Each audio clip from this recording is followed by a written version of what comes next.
இஸ்லாம் மதத்தோட பெருமையை சொல்றதுனால நான் இஸ்லாமுக்கு வக்காலத்தெல்லாம் வாங்கி பேசல, அவங்களுக்கு பிரச்சாரம் செய்யவும் இல்லை.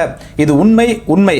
முஸ்லிம்களிடம் எனக்கு உங்களை எல்லாம் விட அளவு கடந்த அன்போ நேசமோ நம்பிக்கையோ கூட்டுறவோ கிடையாது. ஆனால் பார்ப்பனியும் இந்து எனும் பொல்லாத கொடுமையான கோரமான பாம்பை கொல்வதற்கு அல்லது அதன் விஷத்தன்மை பாதகத்திலிருந்து விலகுவதற்கு இதுதான் மருந்து. ஸோ இதோட சாராம்சம் என்ன அப்படின்னு பார்த்தீங்கன்னா, இஸ்லாமியர்களும் பார்ப்பனர்களும் எல்லா வேலையிலும் இருக்காங்க, ஆனால் நமக்கு வேலை கிடைக்க மாட்டுது. நம்மளோட வேலையெல்லாம் அவங்க தட்டி படிக்கிறாங்க. ஆதி திராவிடர்களுக்கு அம்பேத்கரால் ரிசர்வேஷன் கிடைச்சிச்சு, ஆனால் நமக்கு எதுவுமே கிடைக்கல. அப்போ நாம் என்ன பண்ணலாம் அப்படின்னா, ஒன்று நாம் இஸ்லாம் மதத்துக்கு மாறணும்.